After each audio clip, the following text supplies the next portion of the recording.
안녕하세요. 반갑습니다. 김옥희와 함께하는 독서 여행 21번째 시간입니다.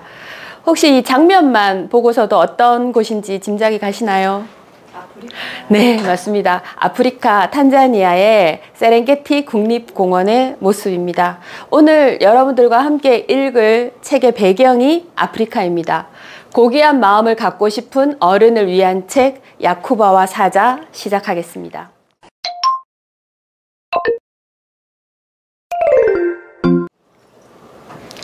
야쿠바와 사자는 총 2편의 이야기로 이루어져 있습니다. 티에르 드데 작가의 그림책인데요. 이분은 프랑스인이십니다. 그림이 어떠세요? 굉장히 강렬하고 사실감이 넘칩니다. 그 캔버스에 검정색 아크릴 물감만으로 그리고 굵고 간결한 선을 이용해서 그림을 그렸습니다. 그러다 보니까 굉장히 역동적인 그런 느낌을 줍니다. 표지에 보이는 소년이 야쿠바입니다. 두 번째 책이고요. 첫 번째 책이 용기를 주제로 했다면 두 번째 책은 신뢰를 주제로 하고 있습니다. 용기를 주제로 한 첫 번째 책이 1994년에 출판이 되었고요. 두 번째 책은 2007년에 출판이 되었습니다. 약 12년 정도의 차이가 나죠. 내용도 이 출판의 어떤 시간의 경과에 따라 시간이 흐른 뒤의 모습을 볼 수 있고요. 대신에 인물이나 배경은 동일합니다. 면지입니다. 면지조차도 굉장히 인상적입니다. 속지이고요. 야쿠바와 사자 용기편입니다. 사자가 쓰러져 있는 모습이 보입니다. 둥둥둥 북소리가 마치 들리는 것 같죠? 네, 사방에서 북소리가 들려옵니다. 아프리카의 어느 작은 마을, 사람들이 바쁘게 움직이기 시작합니다. 곧 축제가 시작될 예정이라고 해요.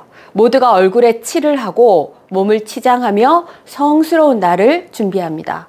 부족의 어른들은 한자리에 모여 전사가 될 소년들을 가려내는 그런 성인식의 날입니다. 어른들에 둘러싸인 야쿠바의 모습입니다. 뒷모습마저 긴장감이 느껴집니다. 아버지인 듯하죠. 야쿠바를 데리고 숲으로 가고 있습니다. 전사가 되려면 모두에게 용기를 보여야만 한다. 혼자서 사자와 맞서야만 해. 마치 아버지가 야쿠바의 어깨에 손을 얹고 일러주는 말인 것 같습니다. 무덥게 내리쬐는 햇볕 아래서 걷고 또 걸어야 합니다. 골짜기를 건너고 언덕을 넘고 온몸으로 거친 바위와 우거진 숲, 바람, 그리고 가끔은 물을 헤쳐 나가야 하기도 합니다. 밤낮으로 잘 살필 것, 한눈 팔면 끝이야. 아빠가 단단히 일러두셨겠죠. 숨막히는 두려움이 다가오면 그림자는 무섭게 일그러질 것이다. 풀은 따갑게 핥히고 바람은 울부짖을 것이다. 야쿠바는 긴 시간을 숨어 기다려야만 했습니다. 그러다 드디어 사자를 만났습니다. 이제야말로 용감하게 덤벼들어 싸워야만 하는 시간입니다. 순간 야쿠바와 사자가 눈이 마주칩니다. 그런데 이때 사자가 이미 피를 흘리고 있는 모습이었어요. 사자가 말합니다. 깊고 그윽한 눈빛으로 야쿠바를 쳐다봅니다. 난 피를 흘리고 있어. 사나운 적수를 만나 밤새 싸웠거든. 힘이 바닥났으니 넌 손쉽게 나를 해치울 수 있겠지? 그러면서 사자는 야쿠바에게 어떤 선택을 하도록 합니다. 그 선택은 바로 네가 비겁하게 나를 죽인다면 넌 뛰어난 남자가 될 수 있을 거야. 그렇지만 이 자리에서 나를 살려준다면 넌 아마 고귀한 마음을 가진 어른이 될 수 있을 거야. 그렇지만 그때는 돌아갔을 때 따돌림 받을 각오를 단단히 해야 하겠지. 선택해. 그건 네 자유야. 시간은 충분해. 내일 아침까지 기다려줄게. 이런 엄청난 상황을 야쿠바에게 들려줍니다. 여러분이라면 어떤 선택을 하시겠어요? 야쿠바도 밤새 고민했겠죠. 뜬 눈으로 지새웠을 겁니다. 사자가 그 무서운 발톱을 드러내고 덮칠 수도 있잖아요. 그렇지만 야쿠바는 진지하게 어떻게 내가 이 상황을 해결할 수 있을지를 고민하고 또 고민했습니다. 다음 날 아침 날이 밝았습니다. 야쿠바는 창을 가지런히 모읍니다. 그리고 사자를 한번 그윽하게 바라보더니 마을로 돌아갑니다. 야쿠바가 빈손으로 나타나자 사람들은 예상했듯이 싸늘한 침묵으로 그를 대합니다. 아버지만이 야쿠바를 위로하며 돌아가는 모습입니다. 친구들이 모두 우러러보는 전사가 되었을 때 야쿠바는 마을 한쪽 귀퉁이에 있는 외진 곳에 있는 가축 우리를 지키는 그런 역할을 맡게 됩니다. 그런데 희한하게도 그날 이후로 야쿠바가 가축 우리를 지키게 된 그날 이후로 마을의 가축을 습격해오던 사자들의 발걸음이 딱 끊겨버려요. 이유는 짐작이 가시겠죠? 네. 사자들은 왜 더 이상 마을의 가축들을 습격하지 않았을까? 책을 읽으면서 학생들과 독서 수업을 하면서 이런 질문들을 한번 던져봤습니다. 그리고 야쿠바의 선택을 용기 있는 선택이라고 할 수 있을까? 과연 그럴까? 그렇다면 그 이유는 무엇 때문일까? 이런 질문도 한번 던져볼 수 있겠죠. 그래서 수업을 하는 동안 아이들과 용기란 무엇일지, 용기란 어떻게 정의를 내릴 수 있을지 아이들의 눈높이에서 한번 찾아봤습니다. 그랬더니 이런 대답이 나오더라고요. 두려움을 극복하는 것. 혼자서 어른들의 도움 전혀 없이 야쿠바 혼자 숲속으로 들어갔습니다. 사자를 잡기 위해. 가는 길이 엄청 험난하고 위험했습니다. 무섭지 않았을까요? 겁나지 않았을까요? 심지어 그 사자와 맞닥뜨렸을 때 야쿠바는 너무나 두려웠을 것입니다. 그렇지만 그런 두려움조차도 야쿠바는 극복하고 포기하지 않고 앞으로 나갔다는 겁니다. 용기 있는 행동이라 할 만하죠. 그리고 또 사자를 죽여야 될지 말아야 될지 고민에 빠졌습니다. 힘없고 심지어 다쳐있는, 부상당해 있는 그런 사자를 내가 죽이는 게 과연 옳은 일일까? 또 고민에 빠졌겠죠. 갈등 속에서 야쿠바는 많은 생각을 했습니다. 그렇지만 야쿠바는 사자를 죽이지 않는 걸 선택을 했습니다. 자신의 신념을 지키고자 한 것이었죠. 그리고 이런 신념 속에서 온 행동에 대한 책임, 하찮은 그런 가축 우리를 지키는 그런 목동에 불과했지만 그 본분을 야쿠바는 겸허히 받아들이고 열심히 본분을 다했습니다. 그조차도 용기 있는 행동이 아니었을까. 그리고 마지막으로 우리가 이 야쿠바와 사자라는 책을 읽으면서 야쿠바를 통해서 한 번 더 되새기게 된 용기의 정의가 있습니다. 바로 불쌍히 여기는 마음, 우리 측은지심이라고 하죠. 불쌍히 여기고 도와주는 것 또한 용기 있는 선택이고 용기 있는 행동이었다는 겁니다.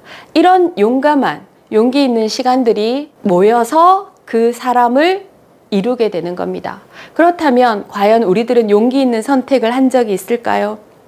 학생들에게 물어봤어요. 그랬더니 대부분이 아니요, 저는 그렇지 못해요 라는 이야기를 하더라고요. 그래서 제가 아니 한번 잘 생각해봐. 분명히 너 생활 중에 이런 용기 있는 선택을 한 적이 있을 거야. 한번 잘 생각해보자.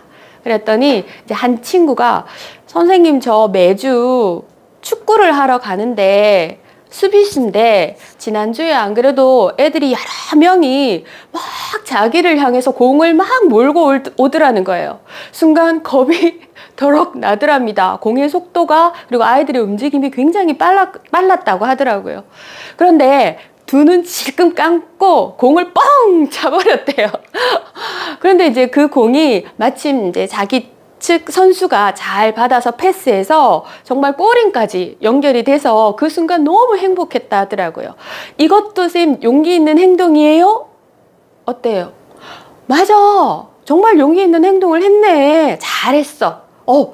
공을 뻥 차고 나니까 어땠어? 근데 후련했어요. 너무 기분이 좋았어요. 이제 그런 이야기를 했어요. 그랬더니 한 친구가 쭈뼛쭈뼛거리니, 그러면 선생님 저는요 지난 가을에 엄마랑 밤이랑 도토리를 주우러 산으로 갔는데 밤이 어때요? 밤송이 속에 아직 있잖아요. 비록 땅에 떨어져 있지만. 그러니까 엄마는 자꾸 주스라고 하는데 겁이 나더래요. 찔릴까봐. 그리고 이게 막 나뭇잎 사이에 이게 숨어 있으니까 찾아내기도 힘들고, 그 다음에 그 나뭇잎 사이에 혹시 벌레라도 나오지 않을까, 막 지저분한 게 나오지 않을까, 막 하기가 싫었는데, 그래도 이제 어쩔 수 없이 밤도 줍고 도토리도 주었대요. 그래서 집에 가서 삶아 먹어보니까 너무 맛있었다고, 너무 달았다고 그런 이야기를 했습니다. 선생님, 저도 가시에 찔릴까봐 겁났는데 밤을 잘 주었어요. 그것도 용기 있는 행동인가요? 어때요? 그래, 그것도 용기 있는 행동이야. 그랬더니 그 이후부터는 본물처럼 자기 경험들이 막 쏟아졌어요. 그 수업을 하는 동안 저는 문득 깨달았습니다. 용기 있는 행동이라고 하면 왠지 힘있고 좀 강하고 세고, 그죠? 막 이런 것들을 해야만 용기 있는 행동이 아닐까라고 생각을 했는데, 오히려 아이들 이야기를 들으면서 그래, 우리가 평상시에 하고 있는 모든 순간들이, 모든 선택들이 어쩌면 용기가 아닐까. 저 역시도 만난 지 1년도 채 되지 않은 사람과 결혼을 하겠다고 결심을 했었고, 결혼을 해서 아이를 낳고 전업주부로만 생활을 하다가 일을 하겠다고, 그죠? 밖으로 나왔습니다. 그리고 지금처럼 이렇게 강연도 하고 있어요. 딸로서, 그죠? 엄마로서, 아내로서, 며느리로서 그 순간순간에 최선을 다하고자 한 나의 노력, 나의 선택이 그 용기가 아닐까 싶은 생각이 들더라고요. 왠지 모를 근자감, 요즘 근거 없는 자신감이라고 하죠. 근자감이 막 생겼습니다. 그래, 나도 참 꽤 용감한 사람이었구나 싶은 위로가 되더라고요. 자신감이 생겼습니다. 이날 수업을 마치고 나가는 아이들의 표정이 다 저와 같았어요. 너무 행복해 보였습니다. 이런 용기 있는 순간들을 보내고 나면 우리는 어때요? 성장하고 변화하고 발전하는 그런 경험을 하게 됩니다. 죽이는 것보다 더 큰 용기는 죽이지 않는 것이다. 이 문장은요, 책의 뒷표지에 나와 있습니다. 아마 작가가 전달하고자 하는 메시지가 아닐까 싶어요. 여러분들 이 메시지가 온전히 전달이 되시나요? 네, 그럼 두 번째 책을 한번 보겠습니다. 두 번째 책의 면지도 굉장히 강렬합니다. 속지고요.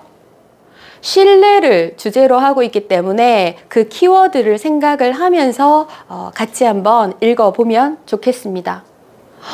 독수리가 갑자기 등장을 합니다. 사람들도 동물들도 굶주림을 견디지 못하고 죽어갔다. 전에 없는 가뭄이 계속되었다. 아프리카의 오랜 가뭄 기간 동안의 일입니다. 누군지 아시겠어요? 네, 첫 번째 책에 나왔던 그 사자입니다. 사자들의 왕 키부에는 사냥감을 구해야만 했다. 무리의 우두머리라면 마땅히 해야 할 일이었다. 키부에는 결국 사람들의 마을로 향했다. 선택의 여지가 없었다. 야쿠바와의 일이 있은 후에 키부에는 한 번도 마을을 습격한 적이 없었거든요. 그런데 지금은 어쩔 수 없는 그런 상황이 닥친 겁니다.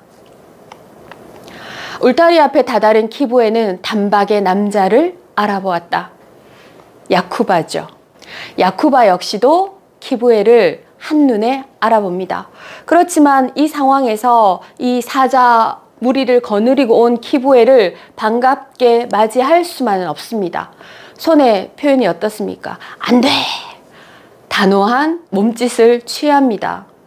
이제는 너를 도와줄 수 없어 라는 그런 표현이겠죠. 남자는 단호하게 사자를 막아섭니다. 그에게는 부족을 지켜야 하는 의무가 있었던 거죠.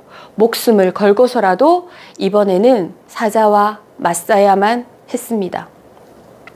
사자 키부에와 야쿠바의 전투가 시작이 됩니다. 밤새 이 전투는 이어집니다. 임무와 임무가 맞붙었다라는 표현이 책에 있습니다. 야쿠바는 부족을 위한 몇 마리 남지 않은 그 물소를 지켜야만 하는 그런 임무가 있었고요. 키부에는 사자 무리의 리더로서, 우두머리로서 또 사자들을 굶주림에 죽게 둘 수는 없었습니다. 둘의 임무가 맞붙은 거죠. 그렇지만 둘은 서로 죽이고 싶지 않았습니다. 어떻게 보면 끝나지 않는, 보이지 않는 그런 전투를 둘이는 시작하고 있습니다. 자세히 보면 사자는 발톱을 드러내지 않았고요. 야쿠바의 창 끝은 사자를 겨냥하지 않았습니다. 서로 급소를 피해 교묘하게 이기고 싶지 않은 전투를 계속하고 있었던 거죠. 이 광경을 사자 무리들은 멀찌감치 지켜보고 있었습니다. 자신들의 정말 대단한 엄청난 그런 리더와 맞서 싸우는 야쿠바의 모습에서 오히려 사자들은 두려움을 느끼고 슬그머니 꽁무니를 빼고 달아납니다. 마지막에는 결국 야쿠바와 키부의 둘만이 남게 되죠. 둘이 쳐다보는 모습이 어떠세요? 서로를 깊이 존경하는 마음이 어느새 둘을 하나로 만들어 주었다. 친구가 된 듯합니다. 떠나는 키부에의 모습입니다.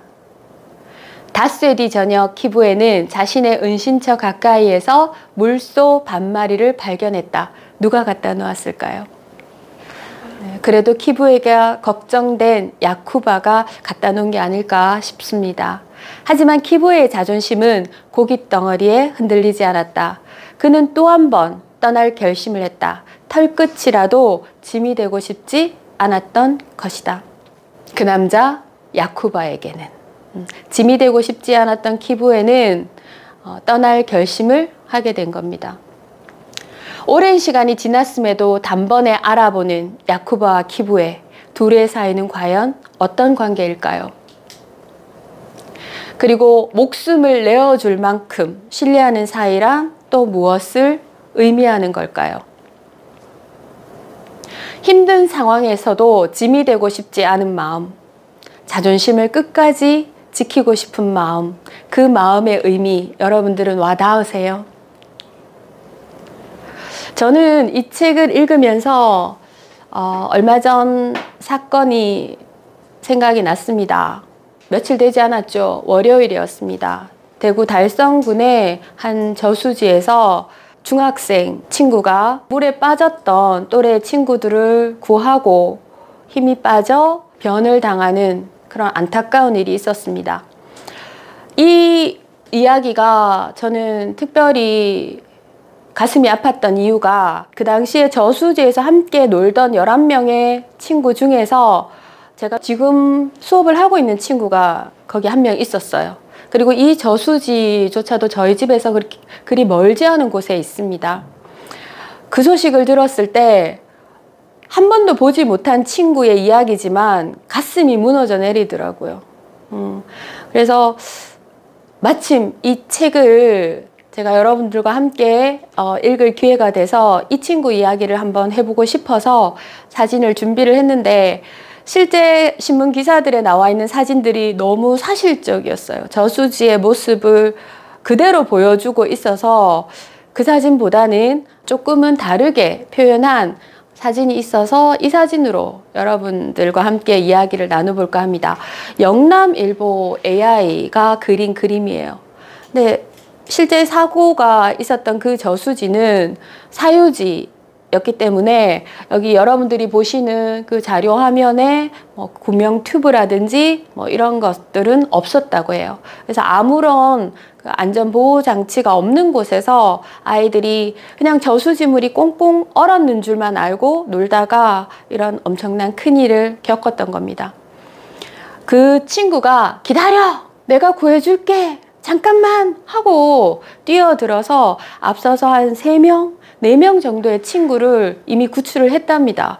그리고 마지막 남은 그 한 명의 친구를 마저 구하려다가 이 차가운 물 속에서 이제 갓 중학교 1학년 친구가 무슨 힘이 그렇게 남아 있었겠어요. 그래서 결국은 하늘나라로 가는 그런 일이 벌어졌던 거죠.